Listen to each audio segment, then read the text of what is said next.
Hi, I'm Nir Eyal, and this is the Near and Far podcast. This podcast is about business, behavior, and the brain. On this show, I do a few things. I read quick articles I've written about topics shaping your behavior. I interview authors of books I enjoy, and from time to time, I devote episodes to answering your questions. If you want to ask me a question, visit the podcast page on iTunes, go to ratings and reviews, and ask me a question by leaving a review. I promise to read it and possibly include your question in a future episode, so please, ask me anything. Now, enjoy the episode, and for more, you can always visit me at nearandfar.com. How a Morning Brain Dump Helps You Stay on Track by Nir Eyal, narrated by Johnny Heller. Even when something is weighing on your mind, taking a minute to write it out can help you get the most out of your day. Here's how. Though we may strive in vain to be productive machines all day, every day, unexpected life events inevitably get in our way. Maybe you had an argument with a close friend or loved one, or perhaps you're figuring out how to care for aging parents, or your childcare fell through. Sooner or later, a personal issue or some other event outside your control is bound to keep you from operating at full capacity. Whether in your personal or work domain, you need to be ready to roll with whatever distraction comes your way. Whatever the reason, we can't be on all the time, but we still must find ways to be indistractable. How are you supposed to manage distraction when there's so much weighing on your mind?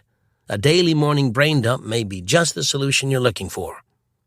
The real cause of distraction. First, we need to start with the underlying cause of most distractions. Turns out the reason we tend to get distracted has more to do with what's going on inside of us rather than in the world around us. Though we tend to blame our devices and other external triggers, if we want to master distraction, we have to deal with our desire to escape discomfort, the real source of nearly all our distractions. An internal trigger is an uncomfortable emotion we seek to escape, and it's the root of our tendency to go off track. It's not the event itself that leads towards distraction, it's what we do in response to how we feel about it that causes us to spend our time in ways we later regret. Thus, we must start by examining the internal triggers that lead us away from what we plan to do. To break the vicious cycle of distraction, it's important to have an arsenal of tools that enable us to deal with that discomfort in a healthier manner. That way, we're ready to face the emotional discomfort that can lead us astray. Too many people simply run away from their internal triggers with too much booze, too much news, too much football, or too much Facebook. Journaling can help us identify those internal triggers so we can do something about them. It's a powerful tool for helping you stay focused and become indistractable by getting those emotions onto the page rather than keeping them bottled up. Journaling improves focus. When I interviewed author Ryan Holiday for my blog post titled, "Here is How to Practice Stillness and Increase Focus," he told me that his most important routine is journaling for 15 minutes every morning. By the time I'm finished, he said, I'm centered, I'm calm, and most importantly, I am primed to do the actual creative work by which I make my living. Journaling has repeatedly shown to be a valuable tool for managing stress and anxiety. One study found that expressive writing diminishes intrusive, avoidant thoughts about negative events, and therefore may free the mind for other mental activities.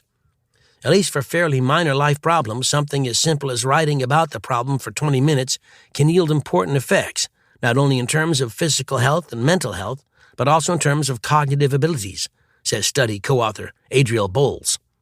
If you're anxious or stressed about something in your life, focusing on that discomfort by journaling about it in the morning can help to short-circuit intrusive thoughts throughout the day. That's because one of the best tools for combating distraction and stress is an entirely different belief about stress, befriending it rather than battling against it. Trying to ignore an urge or an intrusive thought is not an effective coping method, according to research of smoking cessation programs performed by Dr. Jonathan Bricker of the Fred Hutchinson Cancer Research Center. Instead, the research found that study participants who acknowledged and explored their craving to smoke were able to quit at double the rate of those in the American Lung Association's best-performing cessation program.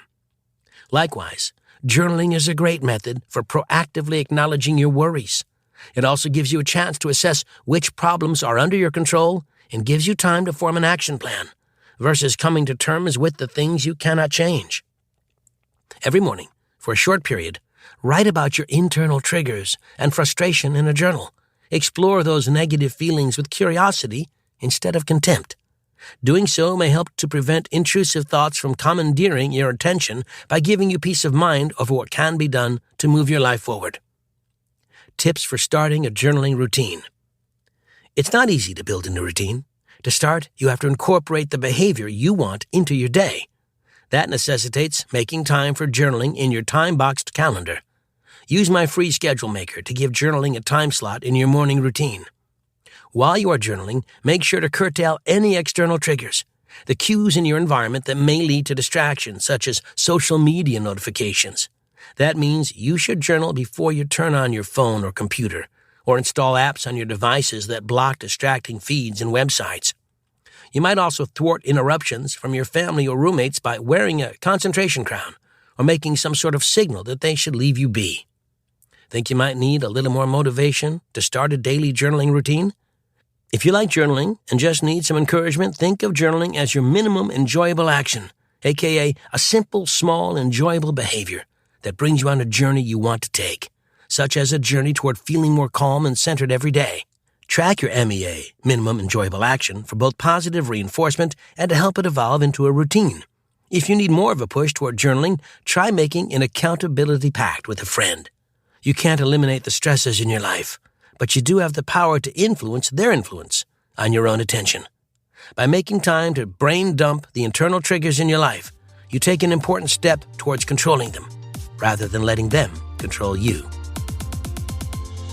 Thanks for listening to this episode of the Near and Far podcast. You can always find more at my blog, nearandfar.com. And don't forget, if you have a question you'd like me to explore in a future episode, leave me your question in the form of a review for the podcast on iTunes.